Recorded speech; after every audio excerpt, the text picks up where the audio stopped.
Сәлематсыздар ма, құрметті көрермендерім. Бүгін солтүстіктің шелпегін илейміз. Өте оңай, тез жасалынады. Он аламыз. Онға бір шай қасық тұз саламын. Және де жылы су дайындап, жылы су құямыз онға. Сонымен илейміз. Қамырымыз өте жұмсақ болу керек. Он тұз су ғана болды. Шақтық нәрсе, осымен шелпекті илейміз. Қамырымызды жақсылап илеп аламыз, жұмсақ болсын.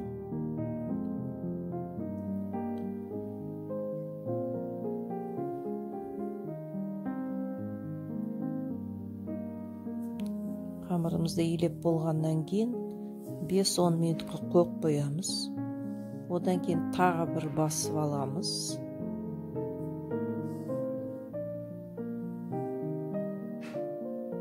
Тағы бір 5 минутқа қоя тұрайық. Одан кейін қамырымызды илеп, мен 9 шелпек шығардым, 9-ға бөлдім.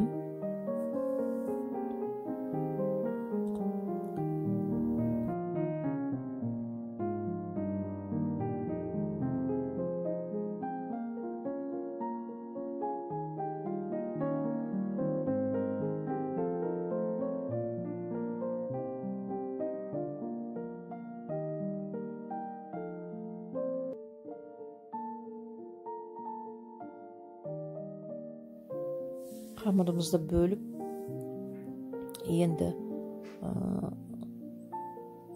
катайт етеміз. Оны өте жұқайы есеміз, өйткені қамырымызды тез пісіреміз. Оны да саламыз, бірақ оны көп болмасын. Жұқасыз аламыз.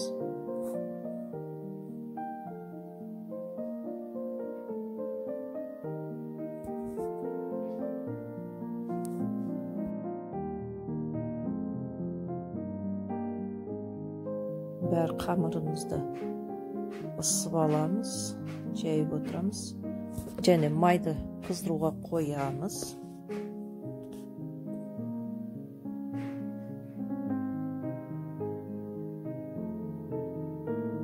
Осындай жұқа болады қамырымыз.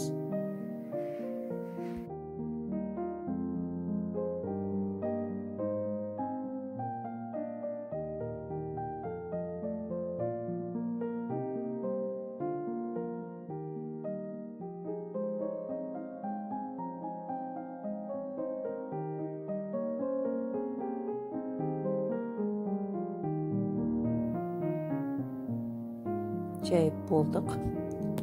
Майымыз қызып тұр. Қатты қызып тұрған қатты отқа қоямыз.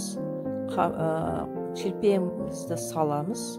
Бір 2-3 секунд қана ұстаймыз бір жағын. Сразу екінші жағын аударып, екінші жағын солай ұстаймыз. Көп салмаймыз, көп ұстамаймыз майда. Қатып кетеді өйткені. Каждый шелпекті осылай пісіріп аламыз. Бір 2-3 секундта әр жағын аударып осылай қуырып аламыз майға. Осылай шелпек тез дайындалады.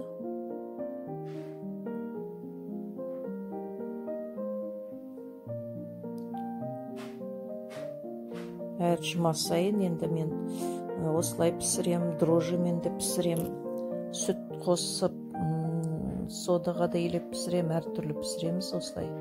Жұмада осы жұма күні осылай ойладым пісіруге. Жұмамыз қабыл болсын.